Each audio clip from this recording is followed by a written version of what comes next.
Venez, Daniel. Bonjour. Non. Asseyez-vous, Daniel. Bonjour, Michel.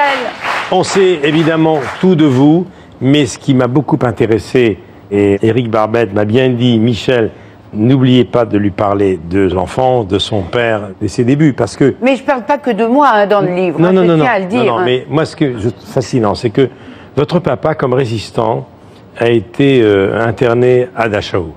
Il est un des rares résistants qui est revenu des camps de la mort. Oui. Donc le nazisme, vous savez ce que c'est. Il est revenu, je crois qu'il pesait même pas 30 kilos. Voilà votre papa ici avec vous. Il était beau, hein, mon papa. Et à 30 ans, il n'a pas pu... Et il faisait 1m75, 25 kilos et 30 ans. Et il ne pouvait plus travailler, voilà. Vous êtes retourné à Dachau avec lui? Oui, parce que, enfin, pour résumer, je raconte simplement les débuts de ma vie qui commence à être longue, oui. Parce que c'est pour qu'on me comprenne, quoi, pour qu'on comprenne ce que j'ai envie de dire après, parce que c'est vraiment avec mon père que j'ai appris la joie de vivre, l'essentiel, enfin je pense avec mes parents, l'essentiel des valeurs de la vie, c'est-à-dire que pour moi c'est l'humain, c'est les êtres humains, vous êtes tous mes petits bonheurs, personne connue et personne inconnue. Moi je suis ravie d'être avec vous toutes là. Alors. Et ce que je veux dire, c'est que c'est une famille atypique parce que ma famille était atypique dès le départ parce que maman était étudiante à la fac de Strasbourg. Elle est une professeure de lettres classiques. Oui, oui, mais elle est arrivée comme étudiante, réfugiée à Clermont. Elle est alsacienne, elle était alsacienne. Vous êtes de Clermont. Et là, je suis comme toi, bien sûr. J'ai dans mon cœur maintenant. Et mon papa, donc, était un enfant abandonné à Clermont, puis il a fait de la résistance. Il s'est retrouvé donc déporté à Dachau, ils se sont rencontrés.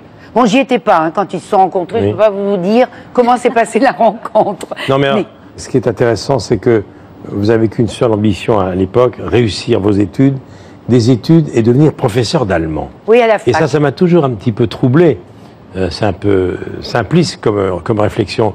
C'est que vous enseignez l'allemand, la langue parlée par un pays qui avait tant fait de mal à 6 millions de gens et à des résistants, des tziganes, des juifs. Et vous m'avez dit tout à l'heure, parce qu'on en a parlé en coulisses, que ça vous paraissait naturel. Ben, c'est naturel. Je pense que vous recevez des Allemands. Oui, bien sûr, bien sûr, bien sûr. Hein, vous recevez des Allemands, vous aussi. Vous êtes aussi dans ce cas-là. Mes parents parlaient allemand. Ils étaient d'Europe centrale, mais ils parlaient allemand. Et ma grand-mère alsacienne ne parlait qu'allemand et alsacien. Bon, et moi j'ai eu envie d'apprendre, d'enseigner l'allemand parce que je pense que c'est l'atavisme, que j'adore les langues étrangères. Et c'est vrai que j'ai donc dû faire des séjours. Mais personne ne m'a empêché d'apprendre l'allemand, surtout pas mon père.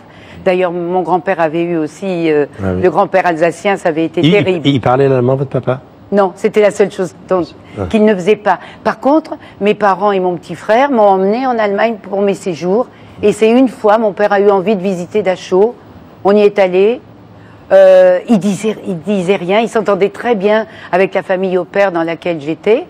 Je ne sais pas comment il se comprenait avec le monsieur, parce qu'il ne parlait pas français, et lui ne parlait pas allemand. Il en a souvent parlé? Non, jamais. Jamais. Mon père n'en a jamais parlé. Il n'a jamais reparlé de ce cauchemar? Non, non, non, jamais. Et lui, il était heureux parce qu'il avait enfin une famille, comme il avait été abandonné, et qu'il ouvrait la fenêtre, et qu'il respirait, et il avait un charisme formidable.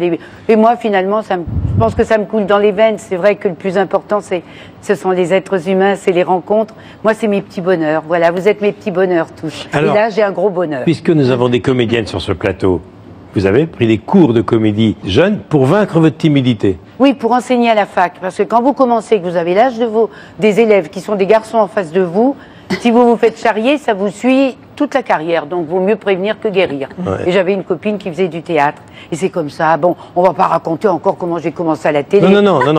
Mais... en gros, j'ai été élue par les téléspectateurs auvergnats, sinon je serais prof. Mais c'était à la radio. Oui, non, mais simplement, comme la télé était dans le même bâtiment que la radio, ils ont eu l'idée, le directeur, qui s'appelait Pierre Lerouzy, qui a eu l'idée d'organiser un concours. Voilà. Et ils m'ont fait faire un essai, ils m'ont dit, il faut vous présenter. J'ai dit non. Puis ils ont insisté, j'adore les challenges. D'ailleurs, j'ai posé dans lui, c'était bien un challenge, hein, quand j'avais 40 ans, quand même. Hein. C'est vrai que je pensais pas qu'un jour j'arriverais dans lui. C'est vrai que j'avais oublié que vous avez posé dans lui. Et t'as oublié que j'ai dansé avec le Crazy Horse, dans Super Nana, avec Patrick Sébastien. C'est vrai. Mais vous étiez dans votre état normal? Oui, car je n'ai jamais bu d'alcool, donc je n'ai jamais fait de fumette. Donc j'étais dans mon état normal, mais je dois avoir un euphorisant à l'intérieur de moi-même. Non, Daniel, quand vous avez posé dans lui, c'était un pari? C'était quoi? C'était comme ça? Non, on me l'a proposé, puis moi ça m'amuse. Ça m'amuse des choses nouvelles. C'est comme d'avoir fait une pièce de théâtre l'année dernière et 2 ans avant. Ça m'amuse, toute expérience m'amuse. Ah oui, c'est le jour où on n'a plus de curiosité, plus d'envie, que... Vous avez oh bien là là là là, c'est vraiment la retraite, le tricot et la télé. Non mais, je voudrais parler de quelqu'un, et tu lui rends hommage régulièrement dans ce livre. C'est un monsieur qui est l'homme de ta vie, tu en parles de façon extrêmement touchante. Oui, c'est l'homme de ma vie, je l'ai rencontré, bon, assez sur le tard, et c'est quelqu'un que j'admire beaucoup, qui est quelqu'un hors norme, très intelligent, plus intelligent que la moyenne. Patrick, le Oui, voilà. c'est mon Patrick. C'est mon Patrick perso. Parce qu'on a beaucoup des Patrick, hein, c'est pas Alors, original. Mais le mien, il est original. Un petit mot de ton complice Jacques Martin, quand même. Parce Ah bah, Jacques Martin. Quel duo vous avez formé tous les deux? Inutile de vous dire que ça date. Hein. Mais non, ça date pas du tout. Non, mais Martin, ça s'est fait par hasard, puisque j'ai dépanné dans l'émission qui allait devenir l'émission de 12h30.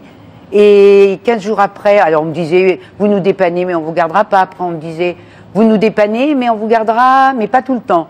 Et puis un beau matin, Martin est arrivé, puis le jeu s'est installé entre nous, naturellement. Et grâce à lui, j'ai compris que j'aimais l'improvisation, parce que finalement, une émission dans ce genre-là, pour moi, ça a toujours été la pièce supplémentaire de l'appartement de ma vie. On est pareil, mais on a plus de monde. Si je peux me permettre, j'ai été reçue par Daniel, je suis passée dans votre émission, que j'étais toute jeunette.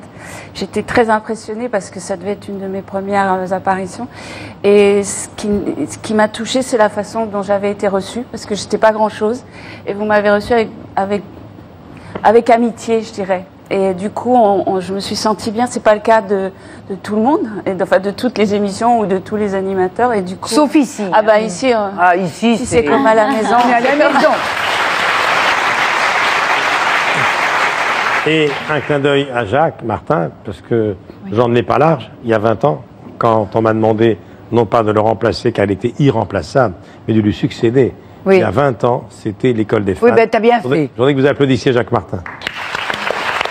Il était génial. Alors, maintenant, le livre de Daniel Gilbert, il faut que je vous raconte.